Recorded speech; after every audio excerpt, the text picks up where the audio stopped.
Good evening, everyone. Please, if you can hear me, I would like to get a response. Yeah, good evening. Okay. Good evening.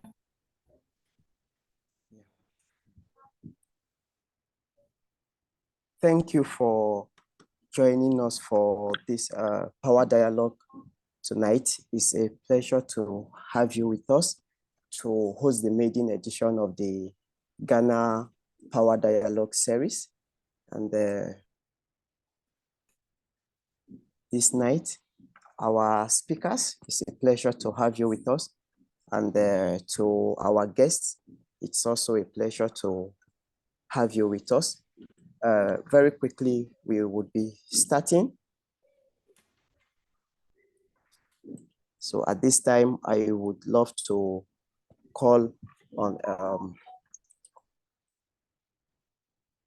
who is the operations manager for the electricity hub to give.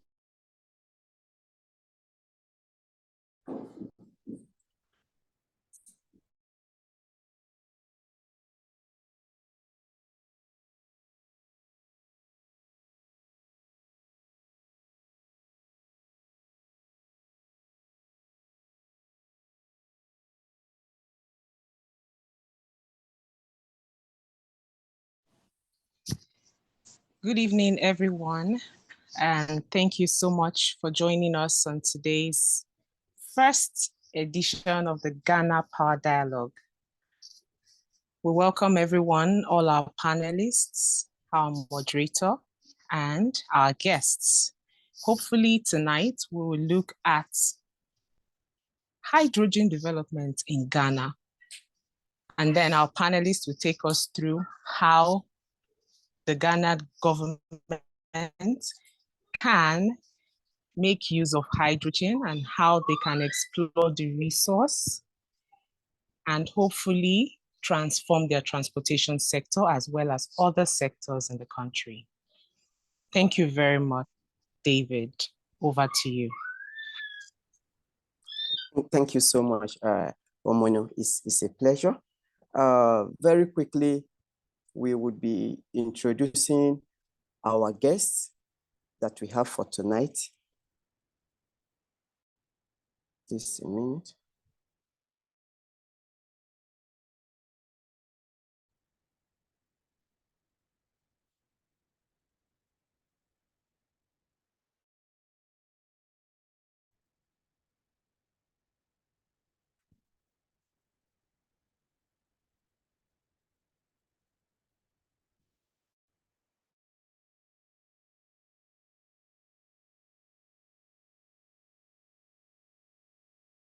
People from the energy sector in industry experience in the sector, cutting around anything that has to do with energy transition, and hydrogen development. And first, the woman on the panel, no other person than Ebele Sophia Imiteoka. Sophia is a sustainable energy and natural resource management expert and an entrepreneur. She holds a master's degree in sustainable environmental management from the University of Greenwich, United Kingdom. She has an extensive experience in researching and implementing energy transition projects in West Africa and in advising governments and international organizations on energy policy formulation and implementation. Sophia has previously served as a consultant for the European Union and the German government-funded program, and has actively advocated for sustainable energy policies in these regions.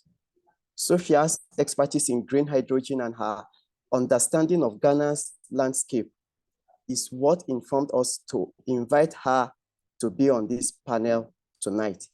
Please join me in welcome Sophia.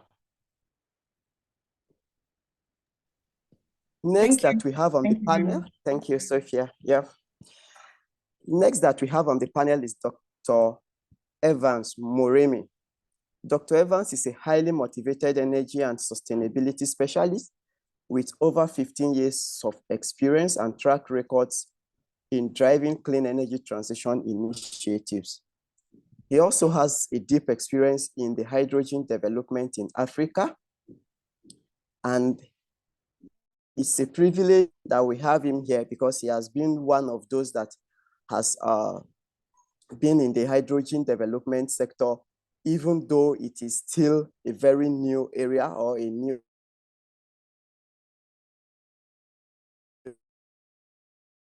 sector.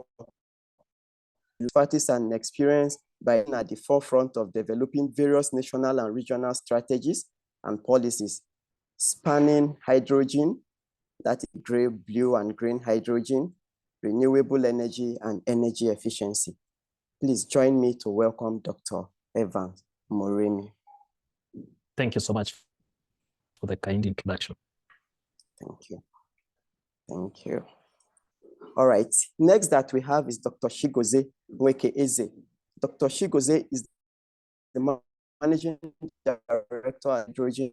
He's an economist and a geographer specializing in energy, mining, and infrastructures, and in business and finance in Africa.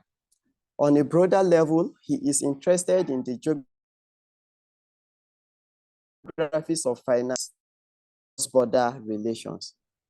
More recently, his work engages with hydrogen as a continuum of energy transition and industrial decarbonization, economic prosperity geographies in Africa. He applies his strategic intelligence to contribute Africa's energy economic transition. Dr.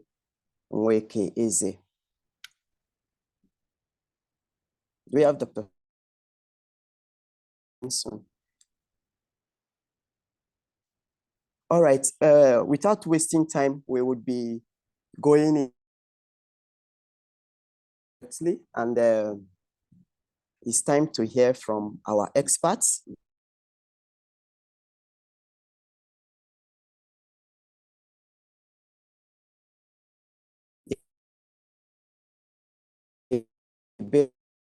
List or doctors, I hear from you by getting the overview of the hydrogen development. Throw the question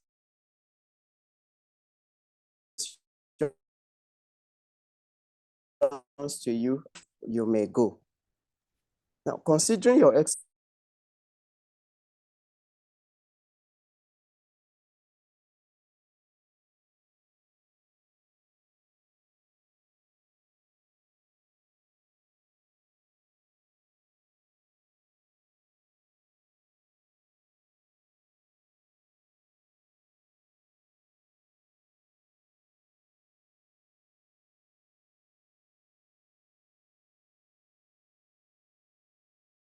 decarbonize their economies and meet ambitious climate targets. We've seen countries like Morocco, South Africa, and Egypt. They've initiated and kicked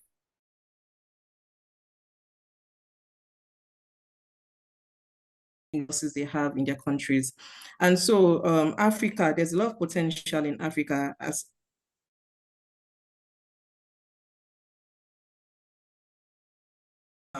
and taking advantage of resources. Africa can stand out as a region, for great potential for green hydrogen production and exports. And many African countries already have unique competitive advantages that can put them at the forefront of hydrogen exportation in the nearest future. And so realizing this potential, a few African countries have already started positioning themselves, to take the lead in establishing a green hydrogen industry powered by their renewable energy capabilities. And so we've seen countries like Nigeria, Ghana, putting initiatives together to see that it take a lead in establishing a very solid hydrogen industry. And so, of course, as the world continues in the path of energy transition and continues in the path to net zero, and there's also an opportunity for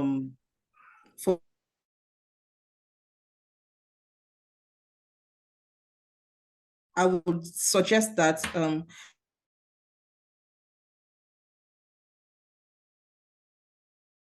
that have high level of emissions,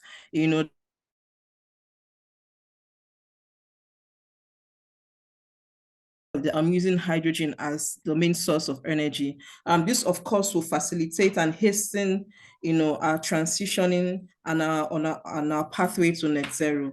And so, of course, we also look at international partnerships, organizations and investors that will be willing to invest in such industries. We know the energy sector is quite capital intensive. And so creating the right structures, putting the right policies, the right regulatory frameworks would encourage both national and international investors to want to invest in the hydrogen sector. And Africa is already been positioned to become a major producer of green hydrogen, as the continent is already blessed.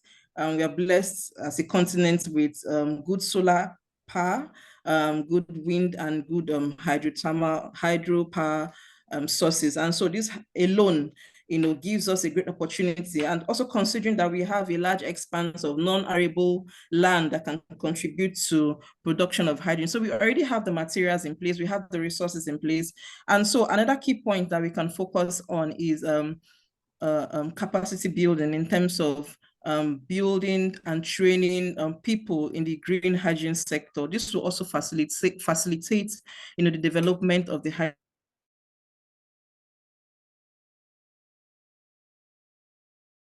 development of green hydrogen across the continent. And so supporting the hydrogen economy will play a key role in energy transition for both Africa and the world overall. So overall, green hydrogen adoption in in Ghana and Africa holds significant promise for fostering sustainable development and reducing carbon emissions. Yeah, thank you. Right, thank you so much, Sophia. Thank you for letting us know that Africa and Ghana has a very vast potential. We have the resources, we have the wind, we have the solar, and we have the land too. So if we put up right policy framework and we have like the good regulatory framework also, we will be able to get the partnership that will make us to deploy the green hydrogen development in Ghana. Thank you for that. Over to you, Dr. Evans. Yes, thank you, Omata. Now, Sophie has basically summarized most of what I would have said, but one key thing that is really important for this sector to take up or to take off is who will use the hydrogen, basically, who are the off-takers. Okay. At the end of the day, hydrogen is either an energy carrier, it's not being used as the final product. It's used in either to carry energy or in the chemical industries. So you might find at the moment, African countries are, yes, using gray hydrogen in some existing industries. And maybe some of the low-hanging fruits could be to substitute the gray hydrogen with green hydrogen. And I can give you an example. Here in Kenya, I'm based in Kenya. In Kenya already, we have one green hydrogen system in place that is producing green ammonia. For it to have been successful, they needed to have an off-taker. So there's already a farm that has a huge farm that has guaranteed that they'll be taking that ammonia as their fertilizer. So therefore, it's easy now for the investor to come up with the money and look for funding from other investors to sell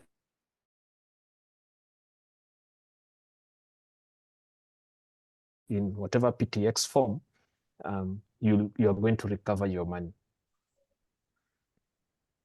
Okay, yeah. Thank you, Dr. Evans. I like the perspective that you have brought into this. Yes, there is an opportunity, there is a potential for green hydrogen or hydrogen development. However, who are the off-takers? And as we go into the discussion, I believe we will be able to provide the answers to this. And thank you for letting us know that one way that we can also use this hydrogen is in deploying it for ammonia production, which can be used for fertilizer production. All right, Dr. Evans, sorry, Dr. Chigozie, thank you for joining us. I guess you were having some network issues. Let me go over the question again. Considering your expertise and experience in this sector, how do you perceive the role of green hydrogen in enhancing energy sector?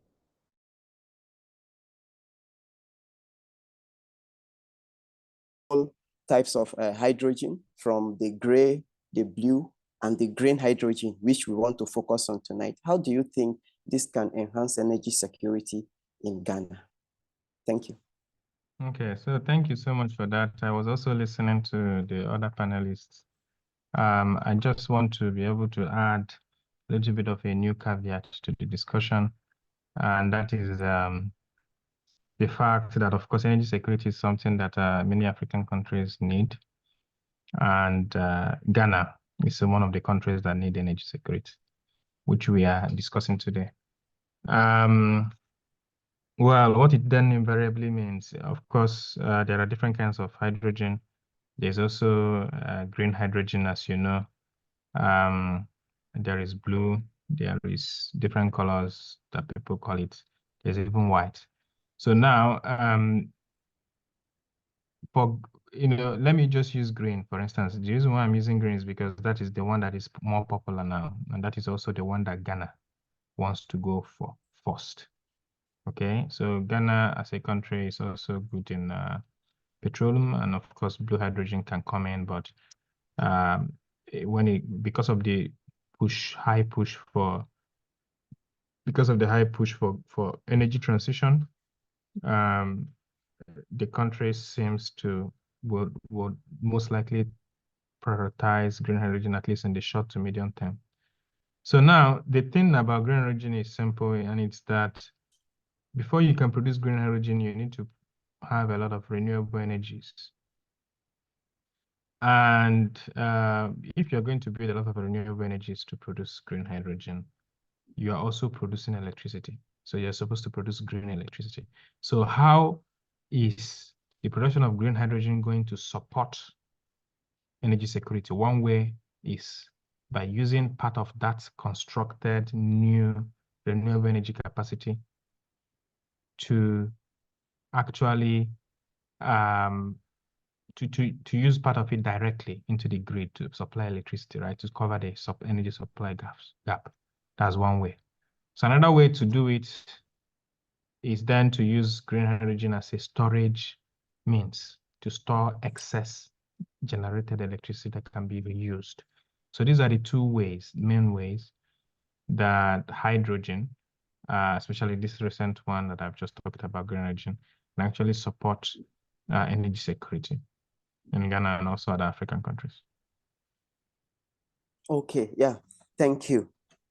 So for us to be able to produce green hydrogen, first off, we need to have renewable energy that are already installed.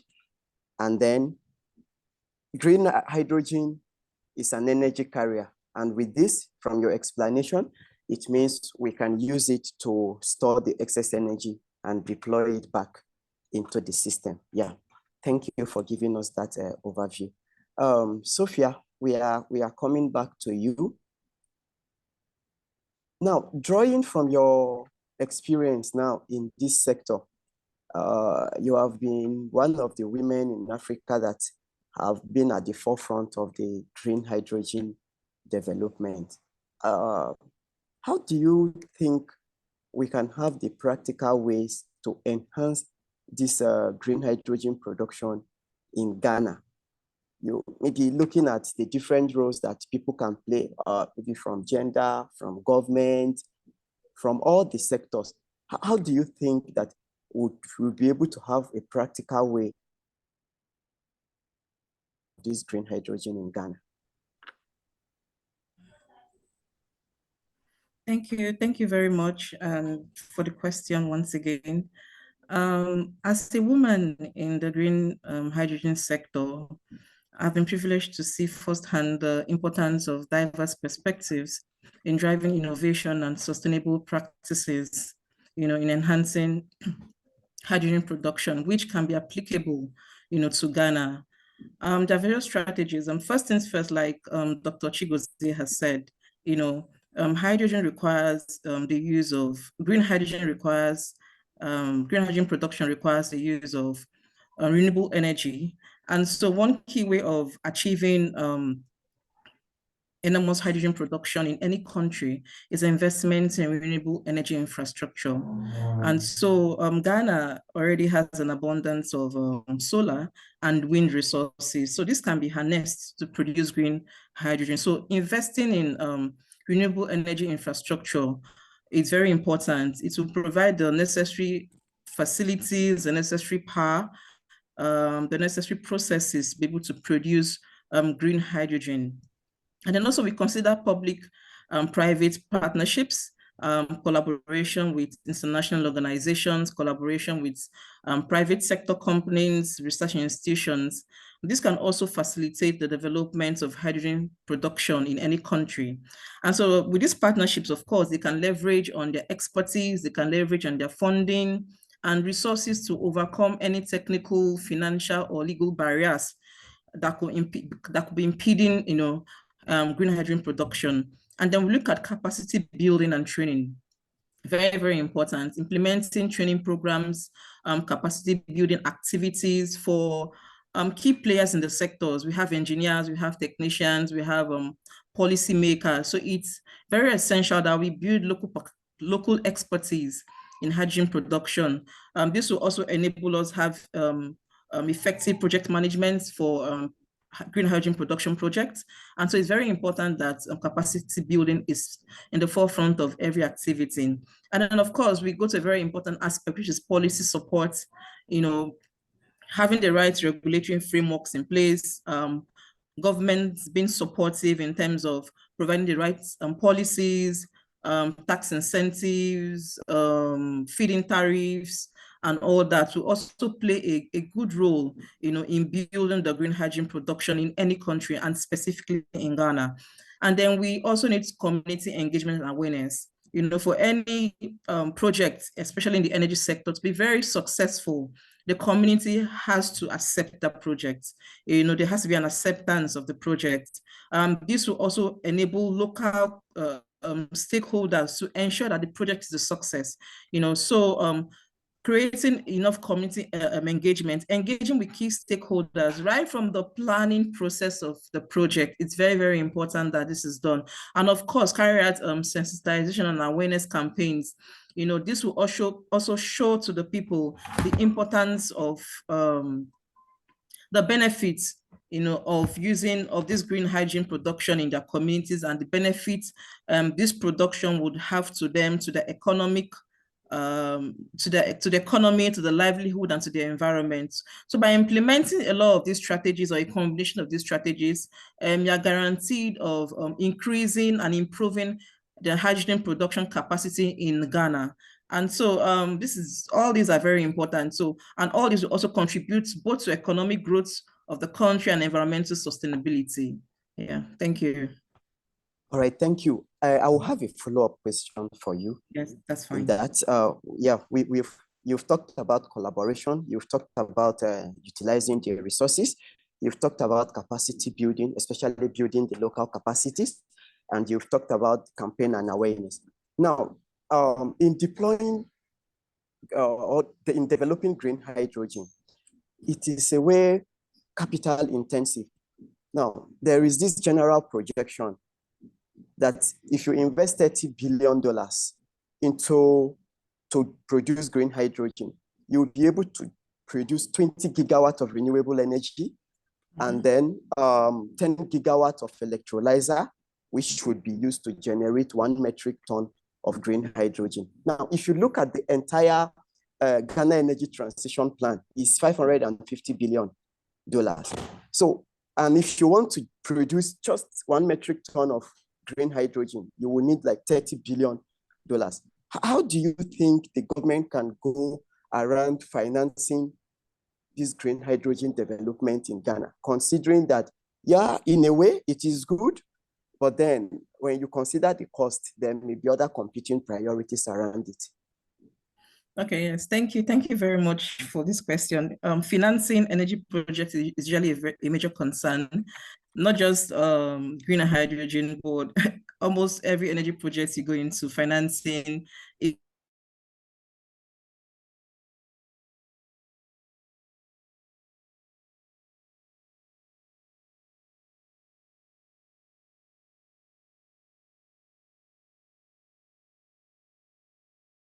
Benefits. You look at the benefits on the livelihood of the people, the health of the people, the safety of the people. So all of these things being put in place and being considered would, we have a lot of investors, that are not just purely profit driven. They also look at the social benefits and other benefits of their investment. So those are the investors that they should go for.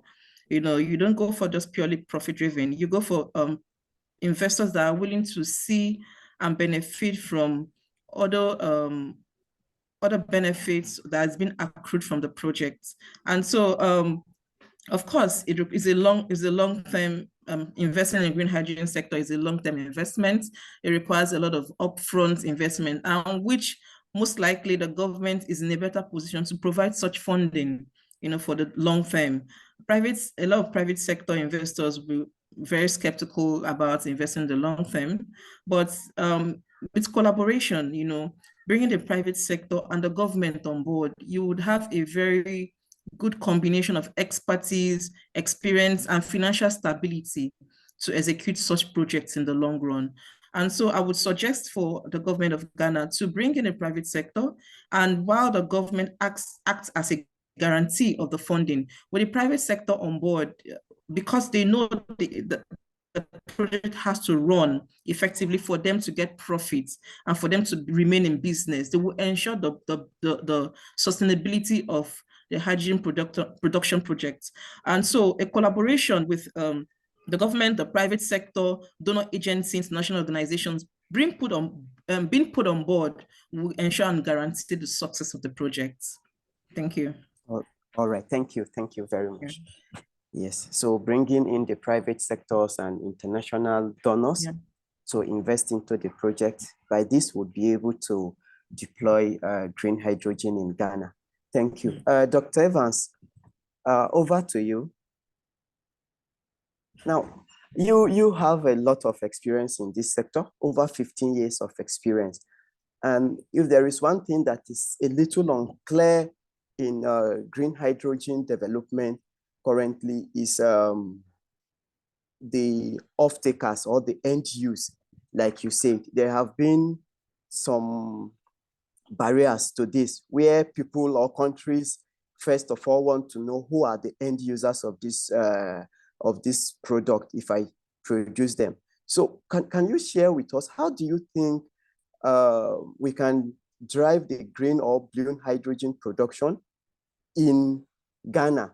And how would you advise, or what do you think are the ways that this hydrogen, when they are generated, there would be end users, either in the agricultural sector, in the transport sector, or even in the steel sector, or deploying it back into electricity generation?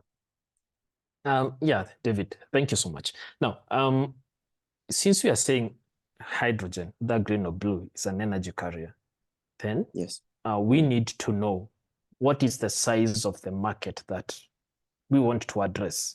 For instance, if it's in the agricultural sector and one is interested in getting green fertilizer or green ammonia for application in the agricultural sector, then what's the addressable market in Ghana or in the region, depending on what the country intends to do? There are countries that are getting into the green hydrogen space with the intention of local use.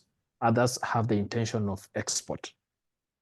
There are countries that are geographically well situated, close to what would call the high hydrogen demand centers, like Europe.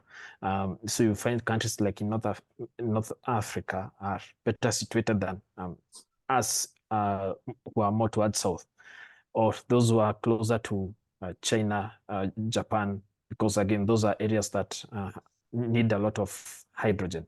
So if it's in steel, how much steel production is currently being done, and probably what is the predicted trend in future, increase in production or decrease? And with this in mind, now you can work backwards and probably model and say, we need this much amount of green hydrogen or blue hydrogen to cater for this market. Another important thing is, for us, we are talking of green hydrogen, but for the common citizens, what they need is products. So if it's steel, someone wants to go to the shop and buy steel for building, and no economies, they not be interested in to go to the shop and buy fertilizer and apply to the soil. They don't know the process, whether it's through green or gray production. That's to say, costs matters. For this to take place, for the industry to take off, then we must make sure that whatever products we are producing are competitive with the other products that are not green or clean. How will we make them competitive? Sophie has touched on some aspects of financing, but we also need a lot of government support in ensuring that, one, yes, there's right regulatory and policy framework, but also the cost of electricity that Ezi has said is needed needs to be affordable. The work we've done has shown that the cost of electricity, the cost of electrolyzers, electricity basically used in electrolyzers, is normally the highest component in green hydrogen production. So if we are able to lower the cost of electricity to an affordable rate, then we can compete with the gray or the non-clean products. Okay. Yeah, thank you, Dr. Evans. So first thing first, what is the projected trend in the future? And then citizens are concerned about the products and not really where all the sources of hydrogen that have been used into this to produce this. So if we put this into perspective, if we put them into consideration, then we'll be able to project, okay, who the end users are and how we can target the market. Thank you. Dr. Chigozie, over to you. Now, we want you to highlight how you think we can deploy all the resources that we have, either the wind, the solar, or even the hydro. How do you think we can deploy all these resources to drive the production of green hydrogen in Ghana? Yeah, so thank you for that.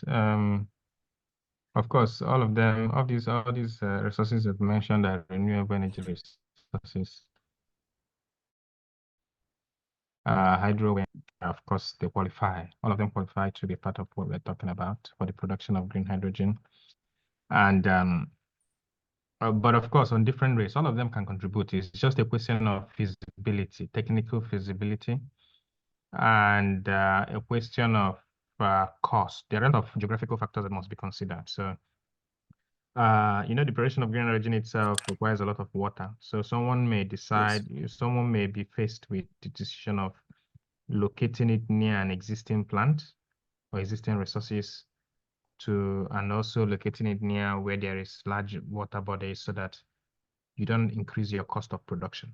Because the more, of course, you increase the cost of production, the more you will transfer the cost to the customers. And the more you can transfer the cost to the customers, it can become also unaffordable for them. That's for local use. So you have to do a lot of geographical planning in order to get the least cost production site and the least cost source of energy, renewable energy in that case.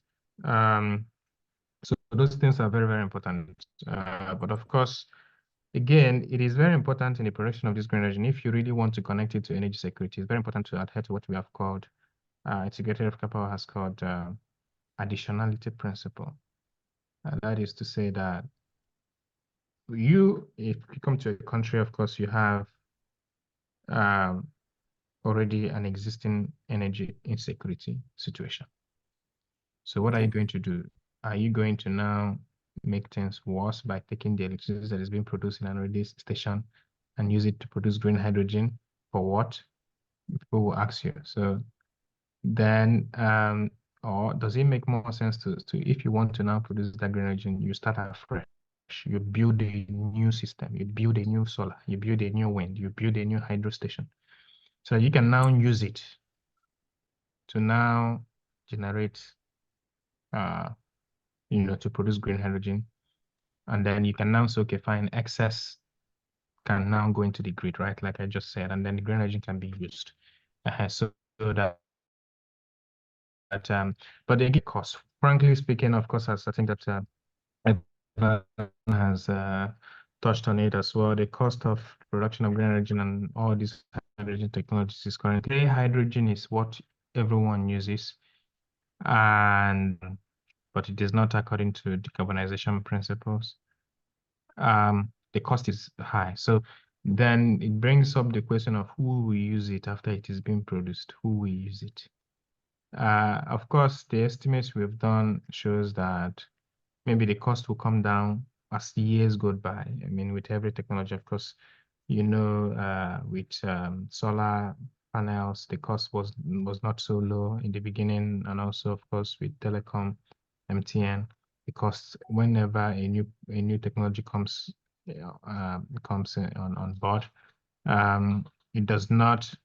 Is not, it's costly in the beginning until you introduce competition, the prices come down. So that will most likely happen to green hydrogen technologies in the future. But in the short and medium term, well, the cost will be high, and it seems to me that it is the additionality aspect of the construction of green hydrogen that will benefit the locals the most, and also the fact of carbon offsetting will benefit industries that will make use of green hydrogen in local use most, right? There has to be, or some people have actually considered exportation as a very viable means of moving this forward. So exportation and then any foreign revenue. So of course, one can balance, of course, the fact that one is producing green hydrogen for local use with the fact that one can also export some part of it and gain foreign revenue, which will help, of course, to balance up, to make the balance of payment in a positive look, and also to gather foreign reserves and also reduce inflation.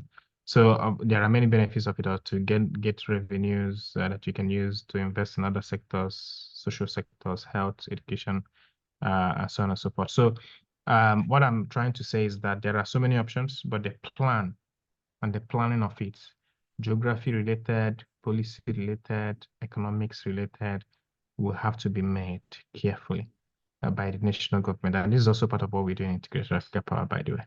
Thanks. All right, thank you. Thank you. I like the fact that you talked about the carbon offsetting for industries. So I think this, in a way, would motivate industries to adopt the green hydrogen, either in their operations, whichever way they may want. But I know with the aid of using green hydrogen in the industry or even in the transport sector, anywhere, of course, they should be able to offset a good amount of carbon, and they should be able to meet up with their carbon targets. And you also talked about the additionality principle. Yes, should we use the resources that we have currently to produce green hydrogen, or we should use it to generate electricity for our people? But now, let me give you a follow-up question, because Ghana currently have about 11% of renewable energy mix, and electricity access is around 87%. So I think they are currently the best in Africa. Do you think that this additionality principle would is something that to have more challenge in Ghana? And if you are looking at deploying this green hydrogen, how soon do you think that Ghana can start producing the green hydrogen? Okay, that's a good question. Of course, it's one thing to have a capacity to supply electricity. It's another thing to actually make sure that this electricity reaches the household and they don't have power failure. So of course, the capacity is 84.7%, but of electricity supplied, or the potentials of electricity supply. But if you go to households to ask or to see the actual access, demand and access and use of this electricity, it's still lower than 87%, giving more room for improvement. That's giving more room for improvement in building more energy supply infrastructures. So that is just one. And I think that that's also one way that Ghana would benefit. So by applying additional principle to say, you know what, or trying to make sure that even if you have excess supply, which is not the case yet, but even if that is the case, then it can now be used. Excess can be used, of course, but if you do not have excess, you need to build a new plant, and you can actually say this plant can be situated in a rural area where the community can also benefit from. So all of those things are things that can spice up hydrogen. Of course, any country is ready, can push it. Ghana stands in a very good way to push it. Nigeria stands in a very good way to push it. It's part of the things we do. We plan with companies on where will be the best for them to put it. I know that the shores in Ghana close to the Atlantic Ocean will be good, just like you have in Lagos as well. It would be very good. In fact, we're actually doing a project in Lagos as we speak to produce green hydrogen. And we are currently planning it very well, and it's going to come up. So now these are the things you consider. So there are a lot of things you need to think of. You need to think of the industrial cluster, the local use. You also need to consider the fact that maybe there will have to be exportation of some of them and all those things, so that you can be able to mitigate the risks by diversification. So I think that Ghana has the potential. It has an industrial cluster. It needs fertilizer, green ammonia, for instance. It needs green methane for the productions, and it can also export some parts of it as well to other countries. So of course, every country needs it. So it's a way to also promote development in each of the countries, and also to key into this whole global shift into more cleaner, sustainable energy sources, and also to do more decarbonization. And when that is achieved, it's a very good idea. I mean, of course, one would not fall off or be in a disadvantage when other people have moved on. So, of course, you have seen of hydrogen vehicles, which is existing, hydrogen trucks, which is some people are driving in Europe here. And of course, it's going to be in a little bit of competition with electric vehicles, but it's going to be something as well. So there are so many uses that one can make use of it for. And if not for anything, skill transfer, technology transfer in the short term, it's also something to benefit any country like Ghana or other countries that will get into it. Job creation is also something that the individual countries will also benefit from, and so on and so forth. Okay, yeah, thank you so much. Thank you for sharing that insight with us. Sophia, over to you, and this may be the last questions, or if we have more time, then we may go another round. Now, what specific policy recommendation do you think that the government can develop that will help to quickly aid the development of green hydrogen in Ghana?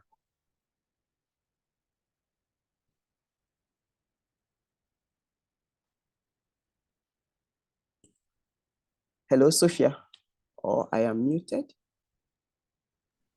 Sorry about that. I was muted. Okay. Okay, yeah. Okay. Thank you very much. Okay. For recommendations to the government on developing adequate policies to accelerate the transition and the use, production, transport, storage of green hydrogen, first things first, they have to establish clear policy objectives. The government should highlight and define clear objectives and targets for transitioning to sustainable hydrogen production. These objectives will guide everyone, both policy and developers, business owners, donors, international organizations, with these clear guidelines and clear policy objectives. Everyone knows their role, in promoting adequate policies. And so these objectives could be like targets. You could give targets for hydrogen infrastructure development in a particular state or in a particular local government. You could also give mandates on vehicle adoption. Like Chigozie said, we already have in some countries, we have hydrogen vehicles already in use. So in countries like Ghana, that could be implemented. You could give a target and say, by 2025, we want to have 100 hydrogen run vehicles, on the road. And so with this target, everyone knows their role. Everyone is sure of what they need to achieve. And then also have to incentivize hydrogen infrastructure development. The government has to implement policies like that would create subsidies, grants, or tax initiatives that will encourage private sector investment in the hydrogen sector, because we know it's capital intensive. And so this private sector, we need a kind of encouragement or a kind of guarantee, from the government. And so with this kind of subsidies, private sector will be more willing to invest in the sector. And also, like I also said, adoption of hydrogen-powered infrastructures is very important.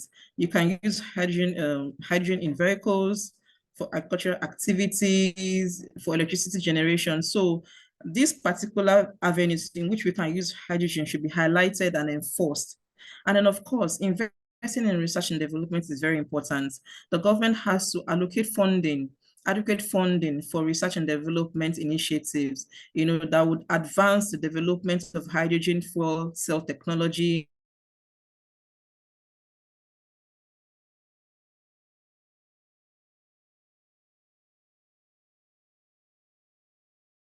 and also with this funding, with this research and development, with adequate research and development of effective methods, cost-effective ways of development can come in form of partnerships with universities, partnerships with research institutions,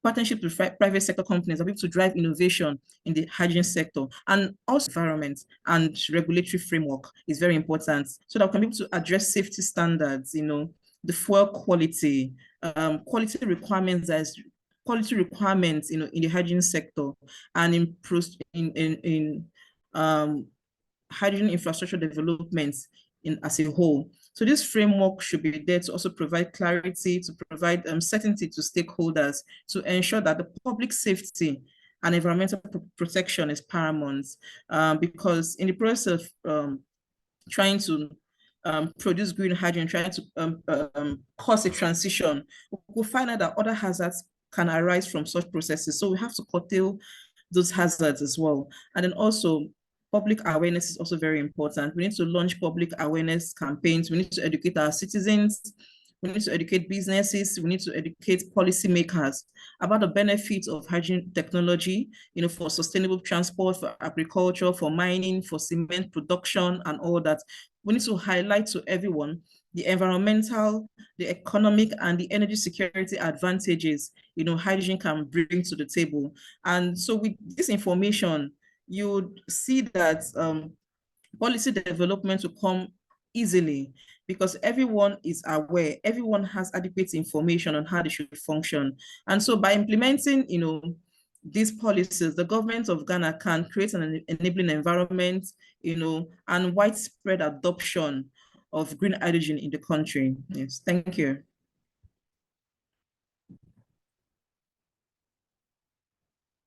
Sorry, can't hear you, David. You're muted. Sorry. Thank you. I said I like the fact that you also talked about the funding for research and development. I think that is one key thing that we need, not just in Ghana, but in Africa, because the hydrogen development or building an hydrogen infrastructure, beside being capital intensive, it requires a lot of knowledge and research going into it. So we need to build the local capacities across the various institutions in Ghana and also in Africa. Thank you. Over to you, Dr. Evans.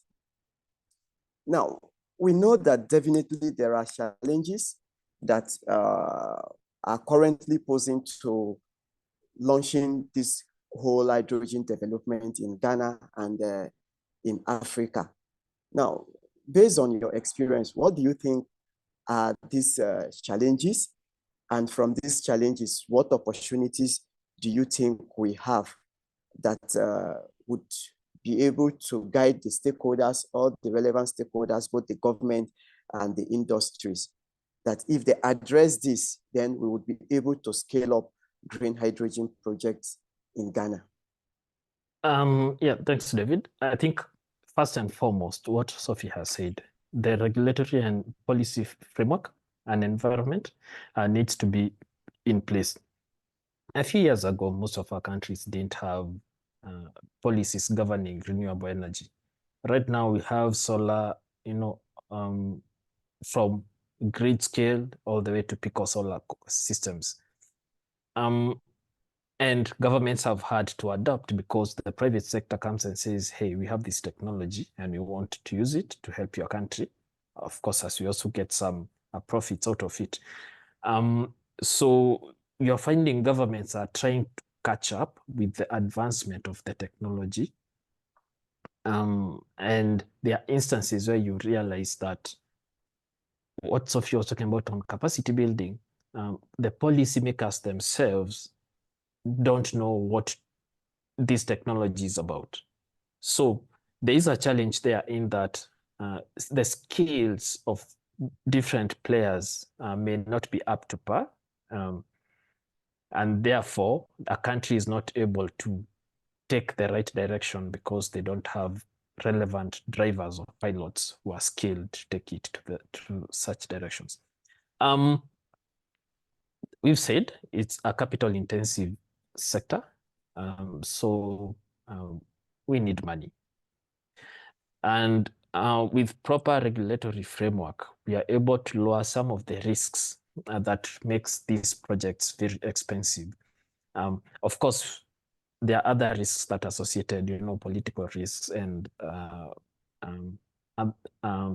say, do we say bankability? Let's say bankability of these projects. So at the end of the day, the environment must be in such a way that these projects become feasible, these projects become bankable. If they are not, then you find investors will shun going to a certain country because they realize that once they put in their money, they are at a risk of not recovering their investment. There is the perception. We had one of the projects we were doing here, and when engaging stakeholders, some of them were saying, you guys want to bring us a bomb. So there is the risk of wrong perception about what hydrogen can do. We all know that, yes, it's a flammable gas, but with necessary safety measures, then it becomes a safe gas to use to give us the products that we want to get and help us decarbonize the entire economy. So with proper measures, then the government of Ghana and other countries in Africa can overcome some of these challenges that are hindering the uptake of the sector. Thank you. All right, thank you very much. You talked about the risk and how we can overcome this risk. One of the risks is, you see, people may think, oh, you want to use it as a bomb. And we know hydrogen is a very light gas. If you look at the ability to compress this for usage, I think it's about 70 times more than the compression of the LPG, the normal gas that we use for cooking at home, which is a risk. Oh, if you compress this and I'm using it to travel with a car, if there is a leakage and it explodes, then I will see myself in heaven. So thank you for talking about that. And you talked about the bankability. Yes, bankability is also there. And if we have the stake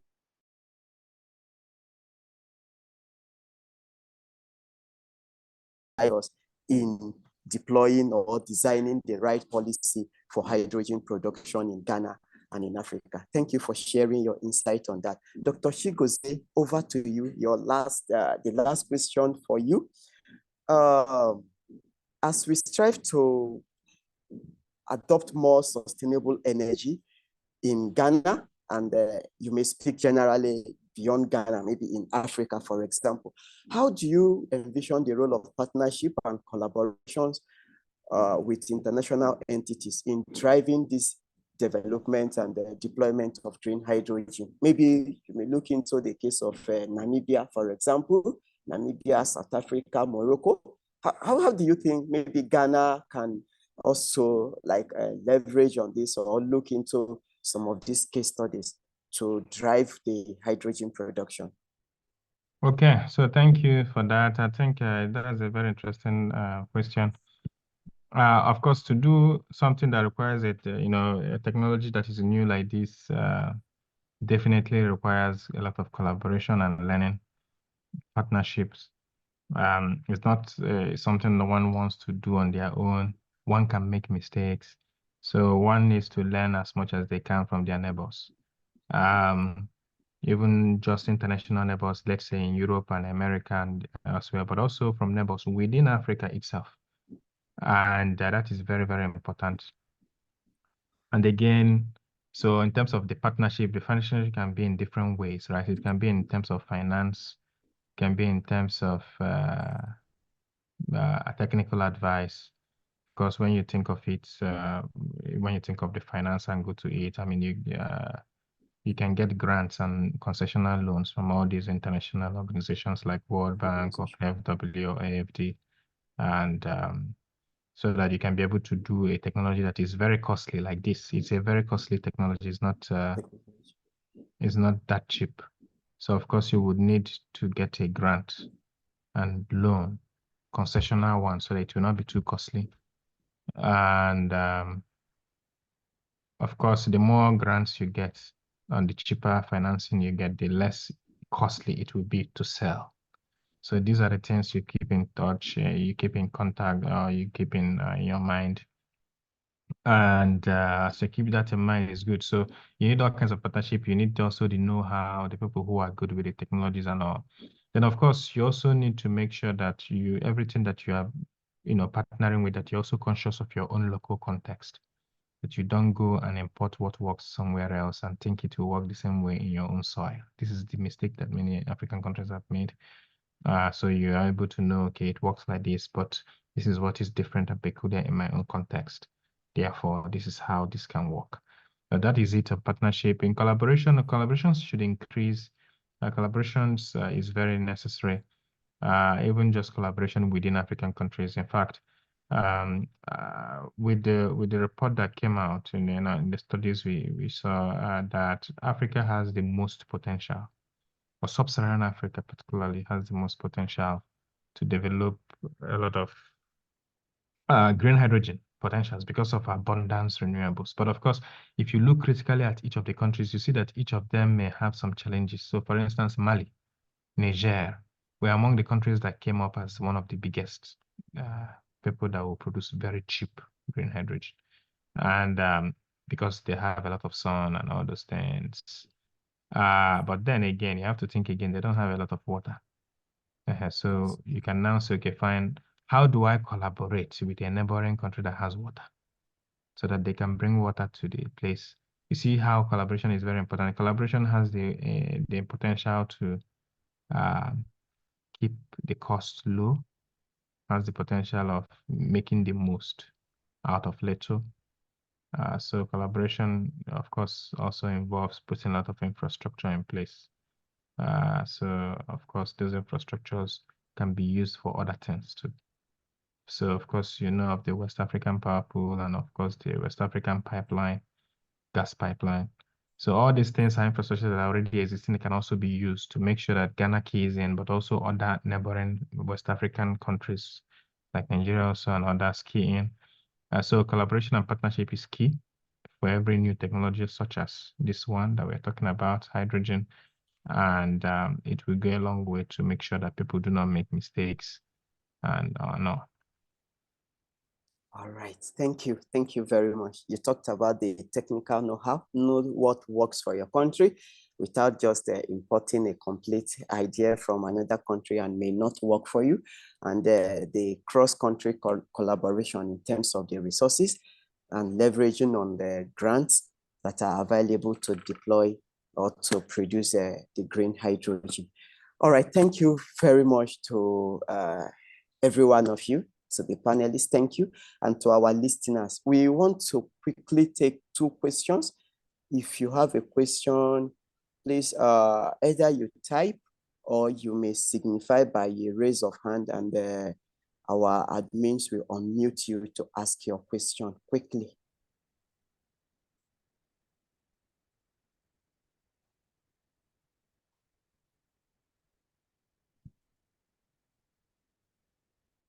Okay, seems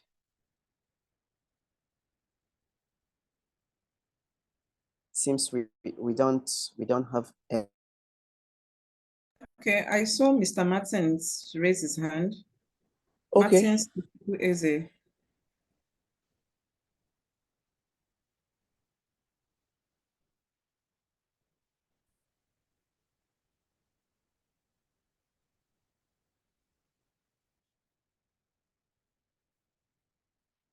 Mr. Martins, you may unmute and ask your questions now.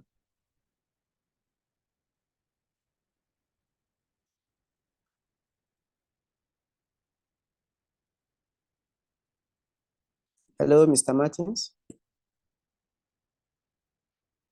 You can unmute now and ask your question.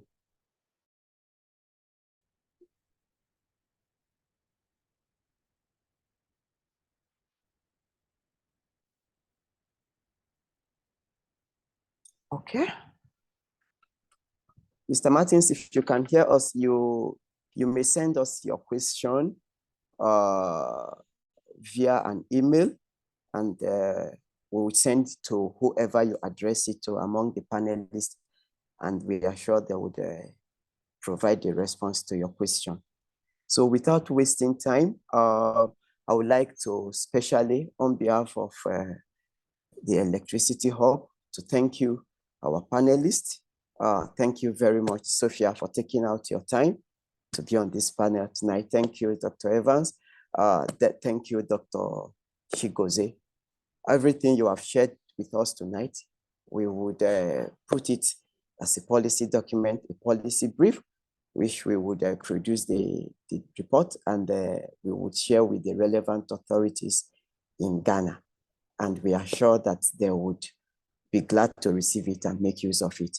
To our participants, we want to say a very big thank you. Thank you for taking out the time to join us this evening. It's our maiden edition, and we are glad to have you on board. This would likely be a monthly event or maybe quarterly, but we'll keep you in touch, and we hope to see you in the next round. Thank you so much, everyone, and have a wonderful night rest.